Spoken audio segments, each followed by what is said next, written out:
Before the fall, there was the crown. The story was never told.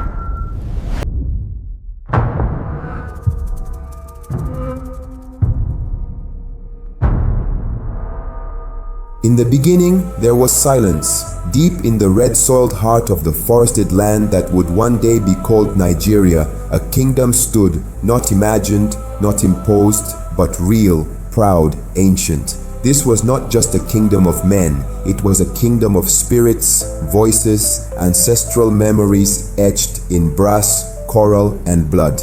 And into this sacred fire, a boy was born.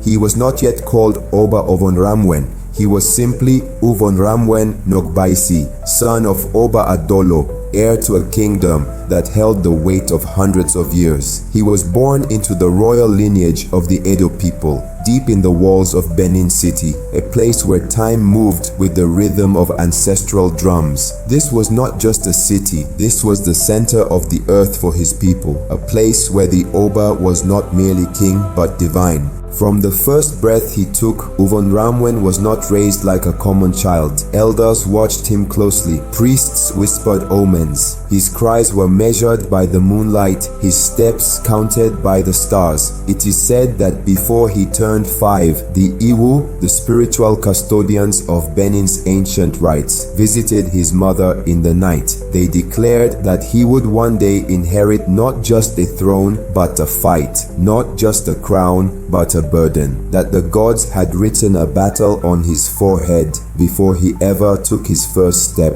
Young Ovonramwen grew up surrounded by tradition. The royal court was alive with rituals. Warriors danced with blades under the glare of the morning sun. Guilds of craftsmen molded stories into bronze, and women with coral beaded hair sang of past Obas in riddles and rhyme. Every morning, the sun rose over the massive walls of Benin. The walls so wide, foreign explorers said they were greater than the Great Wall of China. But to Ovonramwen, they were simply home. He learned the languages of diplomacy, the laws of the land, the sacred tales passed from Oba to Oba. He was taught to respect the ancestors, to fear no man but dishonor, and to remember always, the Oba does not beg, the Oba commands. But even as he learned the power of the crown, he also heard whispers of things stirring beyond the forest. White men with strange clothes and greedy eyes. By the time he was a teenager, the British were no longer just names in stories. They were sailing up the rivers.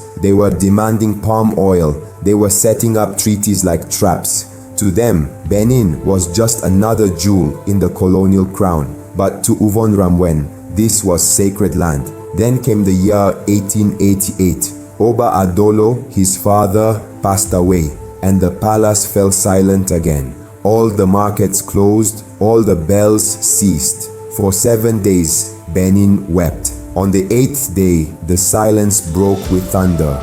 Ovonramwen ascended, a boy no more.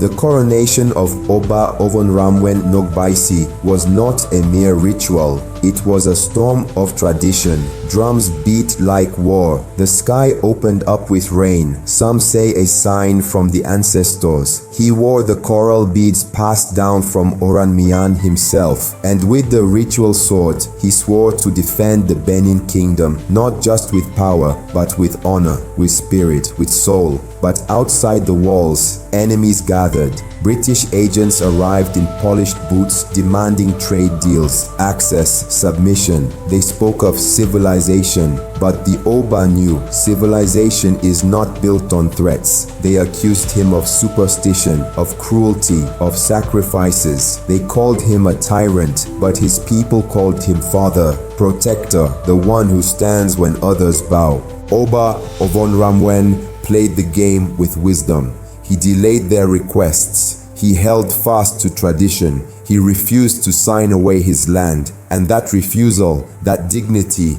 made him dangerous in the eyes of the empire. For the British could not rule where the crown of Benin still stood. In secret meetings in London, maps were drawn. The Benin kingdom was marked for conquest. All that remained was an excuse, a spark. And so the British sent Consul Phillips. He came with gifts and letters. But the Oba, suspecting betrayal, held back. He warned his chiefs, do not let him enter during the sacred festival. The warning was ignored. Phillips marched in anyway, with soldiers with arrogance. What happened next is still debated. Some say it was an ambush, others say it was self-defense. But one thing is certain, blood was spilled, British blood, and the empire now had its reason. But this is where the story truly begins. This is not a tale of a king who fell. This is a tale of how empires lie, how crowns are stolen, not with swords alone, but with stories. And in the next episode, we will walk into the storm, the flames, the betrayal, the looting, the silence that followed. But for now, remember this. Before the world called him a tyrant, he was a child, he was a son, he was the Oba. Before the fall, there was the crown. The story was never told.